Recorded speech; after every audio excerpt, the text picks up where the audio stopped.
जय माता दी।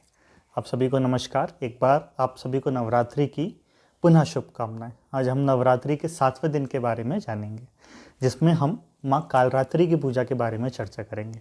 माँ कालरात्रि की पूजा से भक्तों को किस तरीके से शक्ति और साहस की प्राप्ति होती है और जीवन में किस तरीके से सुख और शांति बनी रहती है, इसका कैसे अनुभव होता है, इसके बारे में भी जानेंगे। माँ कालरात्रि नवरात्रि के 7वें दिन पूजे जाने वाली देवी है। वह शक्ति और साहस की प्रतीक मानी जाती है।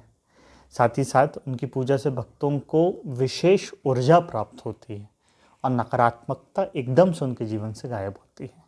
पौराणिक कथा के अनुसार माँ कालरात्रि ने शुभ और निशुंभ नामक राक्षसों का वध करने के लिए अवतार लिया था। उनकी पूजा से इसीलिए भक्तों को साहस की प्राप्ति होती है, क्योंकि माँ ने शुंभ और निशुंभ नामक राक्षसों का संहार किया था। अब आइए हम जानते हैं माँ कालरात्रि की पूजा में सबसे पहले हम कैसे उनकी पूजा और कैसे हम उनकी अर्चना करें।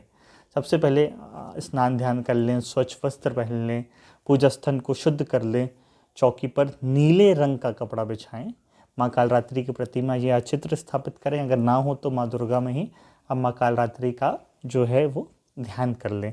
इसके बाद माँ को फल, अक्षत, रोली, चंदन और पंचामृत अर्पित करें। माँ को गुड़ का भोग लगता है तो माँ को गुड़ का भोग लगाएं और धूप दीप के साथ उनकी आरती करें। अब मैं आपको माँ कालरात्रि का बहुत ही शक्तिशाली मंत्र बताता हूँ।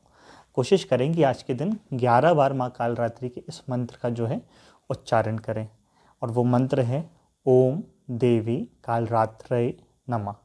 इस मंत्र का आप 11 बार उच्चारण करें। अधिक कर पाएँ तो और भी अच्छा है। इससे माँ की जो है कृपा आप पे विशेष तौर पर आपको प्राप्त होती है।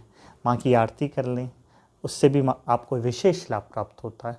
माँ की पूजा करने से जो है कालरात्रि माँ की पूजा करने से आप निर्भय हो जाते हैं। आपके जीवन में एक स्थिरता आपको प्राप्त होती है और सकारात्मक ऊर्जा के साथ आप अपने जीवन को व्यतीत करते हैं।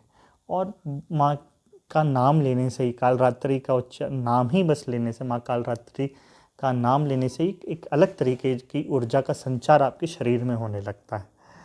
और यह माँ की पूजा का महत्व है। साथ ही साथ अंत में मैं आपको बताना चाहता हूँ कि हमने 7वें दिन माँ कालरात्रि की पूजा के बारे में जाना और आपने मेरे साथ इस वीडियो को देखा, उसके लिए बहुत बहुत धन्यवाद। नवरात्रि के 8वें दिन हम माँ महागौरी की पूजा के बारे में जो है वो बात करेंगे और माँ गौरी किस तरीके से शुद्धता और पवित्रता का प्रतीक है।